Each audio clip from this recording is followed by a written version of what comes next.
Friends, आज के युग में भाई भाई का रिश्ता तो सिर्फ एक मजाक बन के रह गया है। जहाँ पर एक भाई दूसरे भाई की संपत्ति को हड़पने के लिए बहुत कुछ कर जाता है। और पहले तो साथ साथ हंस के रहते थे, बोलते थे, लेकिन जब बात आती है दौलत की तो वो रिश्ता भी ख़त्म कर देते हैं। अगर ऐसा हुआ कि एक भाई दूसरे भाई का हक ले लेता है तो क्या ये एक पल भी नहीं सोचता है कि आखिर वो दूसरा भाई कहाँ जाएगा, क्या करेगा, कैसे अपनी ज़िंदगी गुजारेगा। अगर एक पल भी ये सोच ले तो शायद कोई किसी को धोखा ही ना दे। और हमारा तो बस यही कहना है कि अगर कोई भी सुने तो कभी ऐसा मत करना, चाहे छोटे भाई हो चाहे बड़े भाई हो।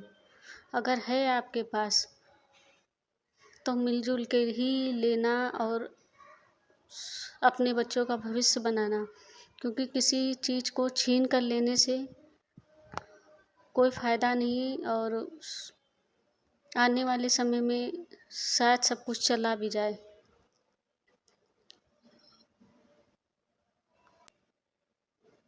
मालूम है कि कभी कभी कुछ लोग गलतियां थोड़ी करते हैं।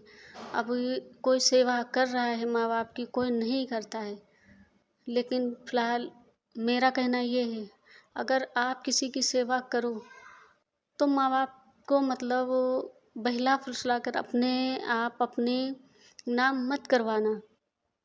अगर माँ बाप खुश होकर भी आपको दे दें, अगर आपके अंदर थोड़ी सी भी इंसानियत है तो जो अगर आपका कोई भाई हो तो उसको थोड़ा सा टुकड़ा ज़रूर दे देना। क्योंकि माँ बाप की नज़रों से वो उतरा है, लेकिन भाई भाई एक दूसरों की नज़रों से नहीं उतरते हैं जब तक वो धोखा ना खा जाएं। इसलिए किसी की प्रॉपर्टी लेना तो सबसे बड़ी चीज़ है। अगर माँ बाप की सेवा कर रहे हो तो सेवा करो, निस्वार्थ भाव से करो। अगर वो नहीं किसी को दे रहे हैं फिर भी आप मतलब सेवा करो, और ना मिले कोई बात नहीं, चाहे कोई भी रख ले दौलत, कोई भी रख ले, लेकिन वो सेवा ही सबसे बड़ी दौलत है। वो उस समय नहीं समझ में आएगी जिस समय आप उलझनों में जूझ रहे होंगे। ये बात को समझ में आता है, निस्वार्थ सेवा का फल भगवान भी निस्वार्थ ही देते हैं। जो दे देते हैं वो कभी फिर वापस नहीं लेते हैं।